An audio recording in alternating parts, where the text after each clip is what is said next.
Shalom para wanita yang dikasihi Tuhan. Saya akan membacakan satu bagian firman Tuhan yang terambil dari Keluaran 16 ayat 11 dan 12 yang berbunyi demikian.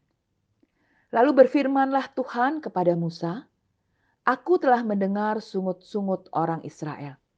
Katakanlah kepada mereka, pada waktu senja kamu akan makan daging, dan pada waktu pagi kamu akan kenyang makan roti. Maka kamu akan mengetahui bahwa akulah Tuhan Allahmu."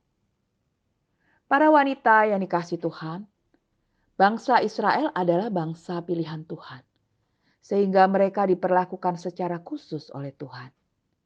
Nenek moyang mereka Abraham dipilih dan dipanggil oleh Tuhan untuk keluar dari negerinya dan menuju ke tanah yang dijanjikan Tuhan untuk keturunannya, yaitu tanah Kanaan. Setelah keturunan Abraham, yaitu Yakub dan anak-anaknya diselamatkan oleh Tuhan dari bahaya kelaparan dengan mengirim mereka ke Mesir. Pada waktu Yusuf, salah seorang anak Yakub, menjadi perdana menteri di sana, bangsa Israel kemudian hidup makmur di Mesir.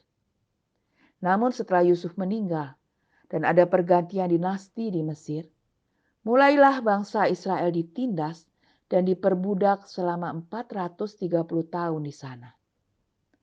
Lalu Tuhan membebaskan bangsa Israel dengan ajaib dari tanah perbudakan di Mesir. Dan mereka berjalan menuju ke tanah perjanjian. Namun sayangnya, bangsa Israel gagal buat mengucap syukur. Seringkali mereka mengeluh dan bersungut-sungut kepada Musa tentang keadaan sulit yang mereka alami di padang gurun.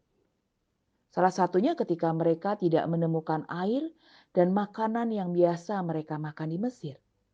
Padahal Tuhan sampai mengirimkan mana, roti dari sorga, dan burung puyuh untuk menjadi makanan mereka. Tidak ada bangsa lain yang Tuhan perlakukan dengan sedemikian istimewa seperti bangsa Israel. Tetapi sayangnya mereka masih saja terus mengeluh ketika menghadapi kesulitan dalam perjalanan mereka menuju tanah perjanjian. Bahkan mereka merasa ditipu oleh Musa ketika perjalanan mereka menuju tanah yang dijanjikan Tuhan itu tidak sesuai dengan harapan mereka. Mengapa mereka mengeluh? Karena mereka memandang persoalan mereka dengan cara yang salah. Mereka hanya melihat kepada perjalanan yang berat melintasi padang gurun.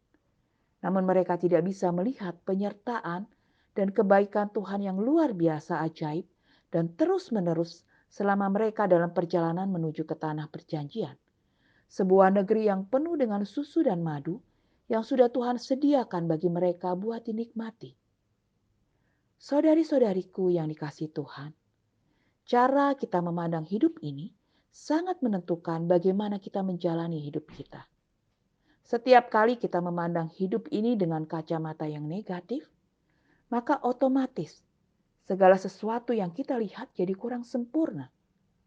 Selalu ada saja yang kurang dan selalu ada saja alasan bagi kita untuk mengeluh. Sebaliknya, jika kita bisa melihat kehidupan ini dari sudut pandang yang positif, maka kita akan selalu punya alasan buat bersyukur, bahkan di saat kita sedang mengalami pergumulan hidup yang berat. Dan di saat kita bisa mensyukuri dan menghargai apa yang masih kita miliki, saat itulah kita bisa merasakan belas kasihan dan kemurahan Tuhan yang melimpah. Ingat, hidup kita adalah anugerah dari Tuhan. Mari kita mensyukurinya. Mari kita alihkan fokus kita dari selalu melihat masalah kita dengan kaca pembesar. Mari kita fokuskan pandangan kita kepada Tuhan yang lebih besar dari masalah kita. Amin.